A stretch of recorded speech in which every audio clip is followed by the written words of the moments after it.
Hi, my name is William Schaeffer, and I have a remarkable idea, a disturbing idea, on the grade schooling problem. Now, it seems that one of the major complaints about American society is that people are selfish and competitive and more interested in material displays and acquiring money than they are in the suffering and hardships of their fellow citizens. That people seem to be self-centered and selfish and inconsiderate and unsympathetic toward the suffering of others. Now it occurred to me, ironically, that these selfish, self-centered behaviors are almost identical to the behaviors that we are taught as school children as the ideal of personal conduct. Now, my memory of my grade school was that the bell rang at the beginning of the day and we sat in the same chair every single day, and we did not talk unless we were given permission to talk after raising our hands. The only important thing was that we did well on the tests. We were graded and ranked in comparison to our schoolmates. If we got an A, we were good.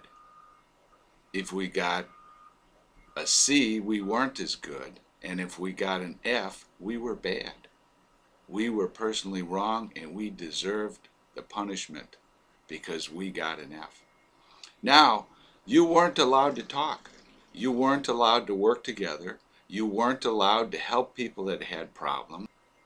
You were trained to think only of yourself and your own performance.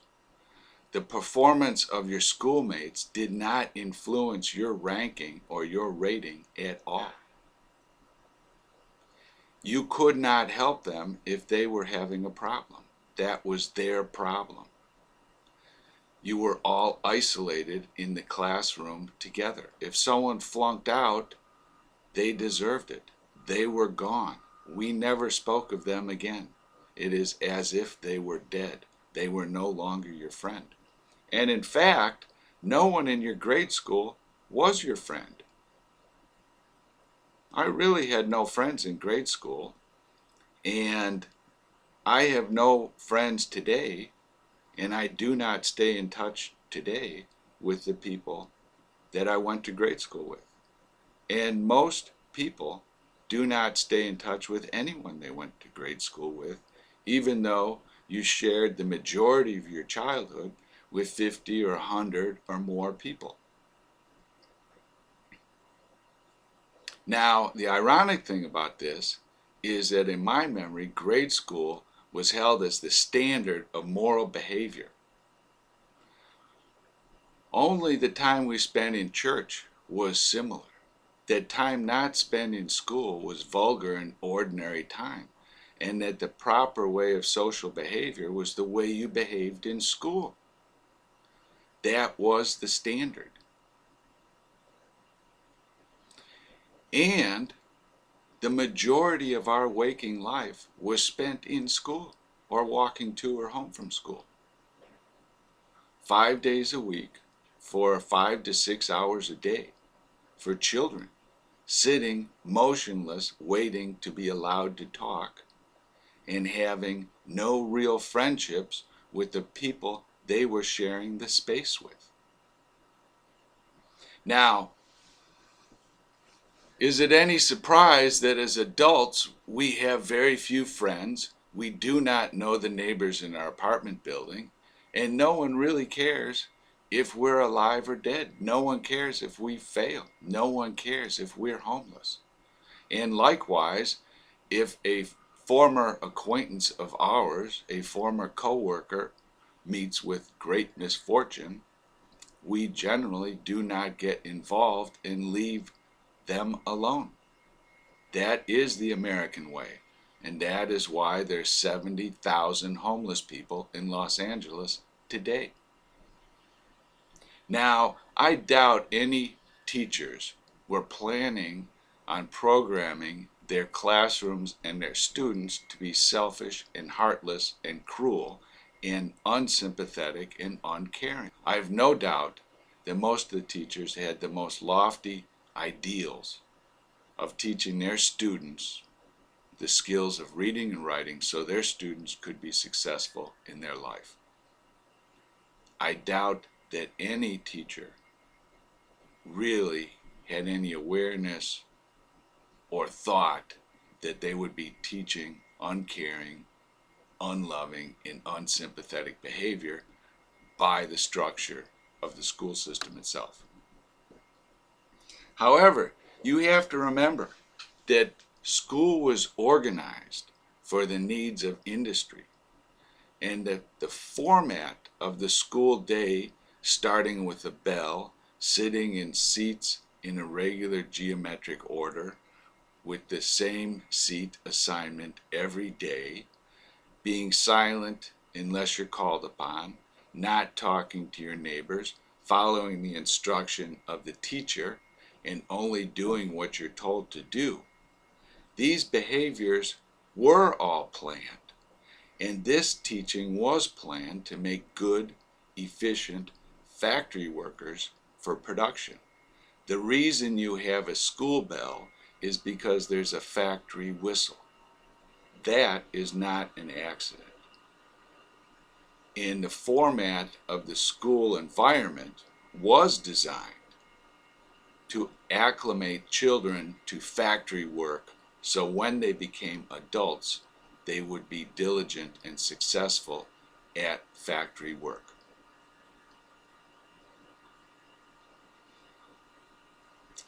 In the long run, it seems that regardless of what's being taught, it's the structure and the organization of the classroom that is more influential than the particular facts or data being discussed.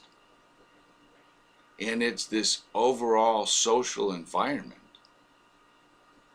that has influenced the way our society has developed today. And the problems that we have in American society with divisiveness, selfishness, crime, theft, dishonesty, all are influenced to a large degree by this early grade school learning environment. Now, this is unfortunate for me because I always liked school. And to me, I did well in school, and I liked it because it was somewhere I could do well, and no one hit me when I was at school.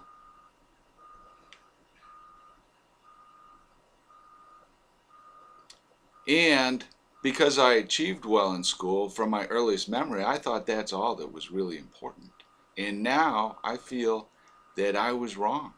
And in my childhood mind, I was given an impression that was incorrect. The school system is not there to bring you to the greatest fruition of your inner potential. The school system is not there to ensure that you become the greatest manifestation of the person you could be. The school system is not there to ensure that you are happy. The school system is there to create good citizens for the economic future of America. And in fact, the school system is not designed to bring your uniqueness into fruition. It's designed to eliminate unusual behavior and unusual interests and make it seem acceptable that you have a narrowly prescribed agenda of possible behaviors. The school system is designed to make you conform and want to conform to an ideal someone else has set. And it's so invisible that most people are absolutely unaware that there's another possibility. Now, it may be too late for people like me and you to undo the programming of the way our mind is learned and been formed. We are the product of our history. But it's not too late to decide how we want future generations to learn and what's important for the children of the future to learn. And it's not too late to decide what cultural values are most important and to reevaluate whether solitary, self-centered competitiveness for personal gain is the highest moral value.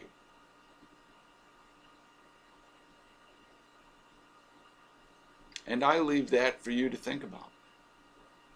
But before I go, let's summarize really quickly. One of the major complaints of modern society is that people are selfish and self-centered with no sympathy or compassion for those less fortunate.